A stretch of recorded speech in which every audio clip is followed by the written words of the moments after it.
Hey y'all, welcome to the channel.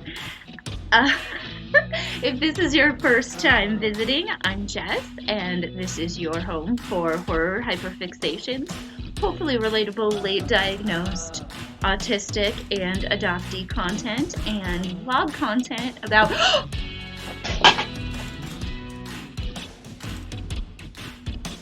That is the other thing about my style of video making. I don't believe in hyper editing, so if I do something stupid, I don't believe in pretending like it didn't happen.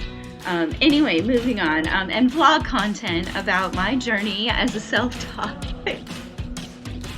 portrait artist and painter.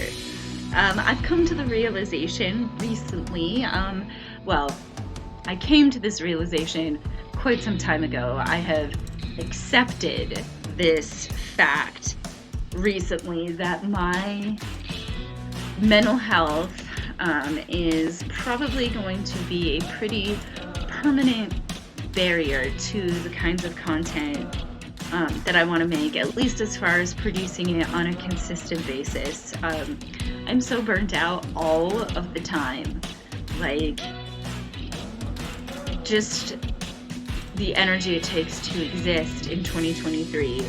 All I ever want to do is lay in bed watching Drag Race or, comfort binging Late Night with Seth Meyers, because for some reason he's become my comfort show. I really like the way that he makes fun of Tucker Carlson. His Tucker Carlson impression is quite amusing.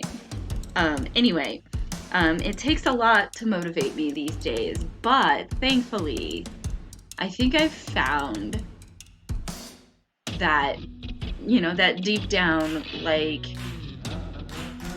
reason why I'm here, why I want to be on this platform sharing my thoughts about whatever, and I really think that this will help me out of the slump I've been in. I mean, it really helped me be able to sit down and script this and, get back to thinking about other kinds of content that I want to make. I recently finally got my sticky little mitts on Jeanette McCurdy's new book. And I have to tell you, this is genuinely I bought it Friday. Today is Tuesday. I bought it last Friday, and I finished it by Sunday afternoon. This is by far my favorite book of all time. I can say that with pretty much positive, 100%. I'm Glad My Mom Died is transformative. I cannot emphasize this enough. It has profoundly changed the way that I look at my relationship with my own mother and, my relationship with my trauma in general. It's been really interesting the last couple of days being able to go back and sort of start to reprocess some of my childhood. And because I've been able to do that, yesterday in particular, I really felt like for the first time I have the capacity for something other than just survival, if that makes sense. Because, as marginalized people, it can be very much, just about day-to-day survival, especially when you live with suicidal ideation like I do. It's pretty much a constant, chronic thing for me. To have to overcome that takes a lot. So having the capacity to do more than just that has been it's given me the ability to, it's really hard to put this stuff into words. It's given me the ability to think, to have space in my head for other stuff.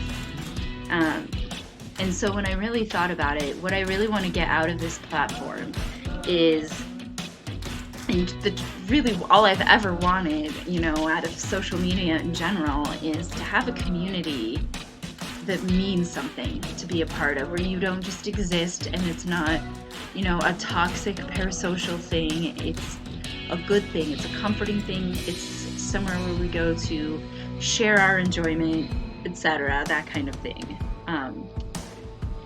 I'm also working on my own book. I was for a while before I read Jeanette's book, working on a memoir, but after reading Jeanette's book, I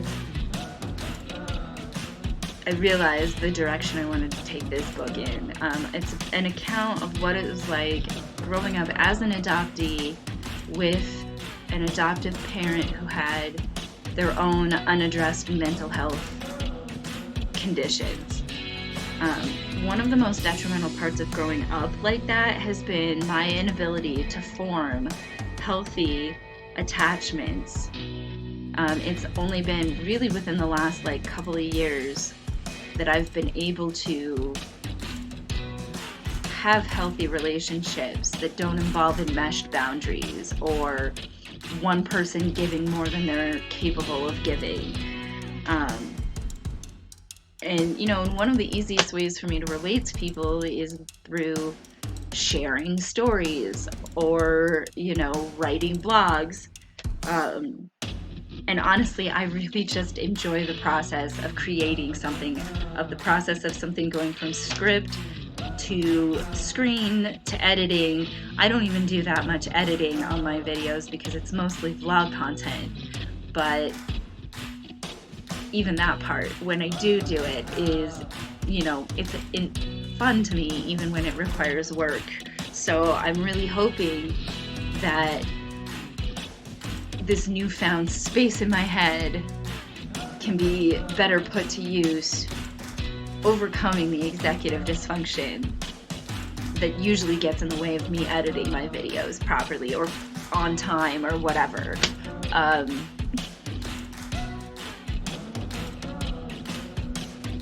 I'm saving up to get some wall shelves, but until then, this is gonna crack me up because he's just got a pin in his foot to keep him on the wall.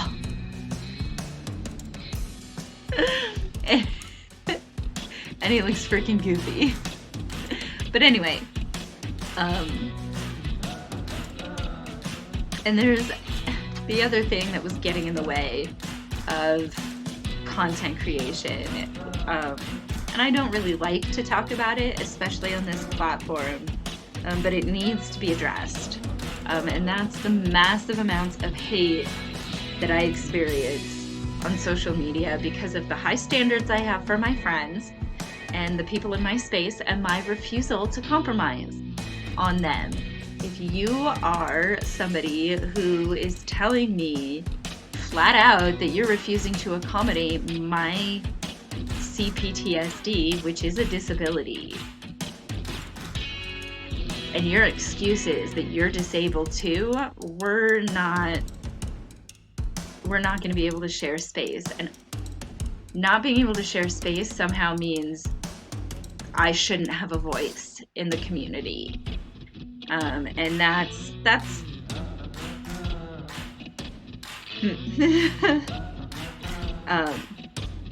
I never say that you have to agree with me or that if you don't agree with me, you're wrong, you're evil, you need to be canceled. I've had plenty of friendships with people that have ended up not being, what was serving either one of us. So, we say, sorry, this won't work, and we move on and we get over it. And even if I didn't always wish them well at the end, it was the moved on part that made the difference. I can forgive you for trashing me in a few videos on TikTok as long as you're not pursuing me across platforms and trying to convince people not to consume my horror or art-related content. And then, but even if you are shit-talking me on social media, I've taken accountability where I need to. And I've done work to be more stable in friendships and relationships and, become a different person than I was maybe 5 years ago on Facebook. But I'm not going to pretend to care about the feelings of people who have privilege over me. If I've hurt your feelings and you have privilege over me, Society supports you. Society sees you. You don't need me to support you or see you. If what you're looking for is validation from me without giving me anything in return, you're not going to find that in this space. I already mentioned it, but again, if you're not willing to accommodate my CPTSD, because I'm also autistic and have ADHD, that's 3 very, very disabling conditions. If you're not going to accommodate my emotional needs as somebody with CPTSD, we cannot share community, we will not share space. The fact that I struggle with being disabled doesn't give anyone the right to be mean or treat me like a throwaway, especially if we share community, like being autistic or being 2S LGBTQIA+. I'm never gonna take the high road with transphobia or lateral ableism, especially not when it's so frequently used as a weapon to punish me just because I refuse to know my place or whatever. This is not going to be the space where you find comfort in your privilege. If that's what you're expecting, this isn't the space for you. What you can find comfort in here is that compassion, empathy, and respect for privilege dynamics if you are allistic, able-bodied, cishet, or a man, that I will always reciprocate that. I'm not always the best at maintenance, as my upload schedule can attest to, but I'm always trying. I really genuinely do enjoy cheerleading for people more than I do roasting them or tearing them down or calling them out or trying to cancel them. So even if you're not interested in horror as a genre, I'm going to take a moment here to toot my own horn and say that you should ignore what anybody says about me on social media and check out my look inside Eli Roth's History of Horror series, which is an AMC series that is streaming anywhere you can stream AMC series, but it's also on Shudder, which is where I found it. This is not sponsored by Shudder at all. No, I don't mention it because I'm sponsored. I mention it because they are truly the #1 streaming service for anybody who's interested in horror-related content. Not only do they have movies and these series, these documentary series like Eli Roth's, but they also have, TV series. You can find Bob Boulet's Dragula on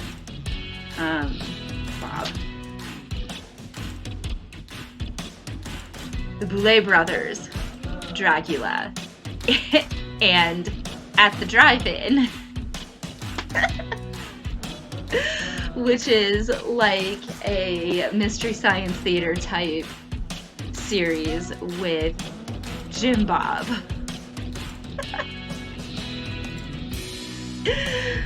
This is another reason why I'm never gonna blast off as a content creator, because even when I'm scripted, Anyway, it's really fascinating to look at the influence of horror as an art form on other genres, because it really is. And it really is a driving force behind so many pop cultural phenomena, like the parody movie, and the concept of this self-aware meta humor was really originated in the horror genre. And it's really fascinating to look at those that sort of interconnectedness. So please, if you're interested in that subject, make sure that you're subscribed so you don't miss out. I would also recommend hitting that notification bell, because if you don't get notified when I upload, you might miss it, since there's not really a schedule you can count on yet. I also know that every basic bitch on the planet has a podcast, but I am done. I'm just sick of seeing cis white men and conventionally attractive women as the face of podcasting in 2023. So now it's time to promote the ugly and the unpopular, and let us have our chance to shine. So head on over to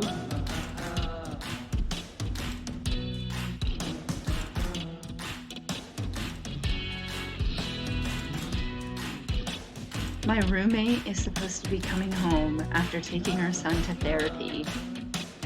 And I didn't think I heard the door open, but I heard some clacking in the vent. And now my hypervigilance has been triggered. Like, I know it's just my roommate, but here we are.